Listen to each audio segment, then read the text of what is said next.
Sorry ভাই, দেরি হয়ে গেল। ও তুই এসে গেছিস।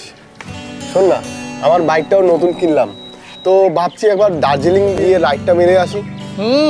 তেলের দাম কত জানিস? এবার কিডনি বিক্রি করে তেল কিনতে হবে। আমার বাড়িতে বাইক পড়ে আছে, আমি বেরোচ্ছি না, আর তুই বলছিস আমাকে দার্জিলিং নিয়ে যাবি? আর শোন, এবার মনে হচ্ছে বাড়িটারি বিক্রি করে দিয়ে তোর সাথে যেতে হবে আমাকে।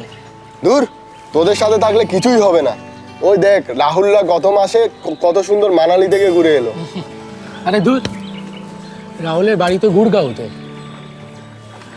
ওখানে তো পেট্রোলের দাম 95 টাকা লিটার। ভাই, এখানের থেকে 10 টাকা কম। 10 টাকার ফারাকে কি এমন হয়ে যাবে? যদি ধর 1 লিটার তেলে 15 কিলোমিটার গাড়ি চলে, তাহলে গুড়গাঁও থেকে রৌটাঙের দূরত্ব 590 কিলোমিটার।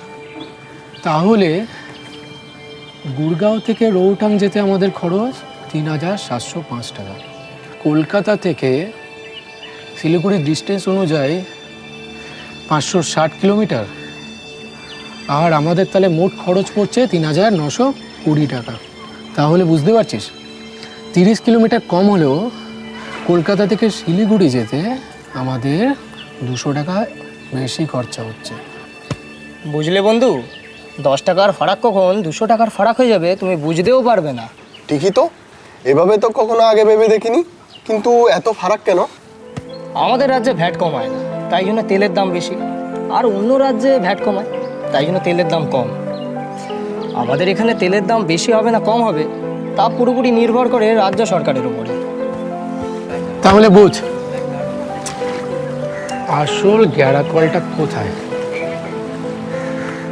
তুমি দার্জিলিং যাও বা দীঘায় যাও, আসল আনন্দ তো সরকারের।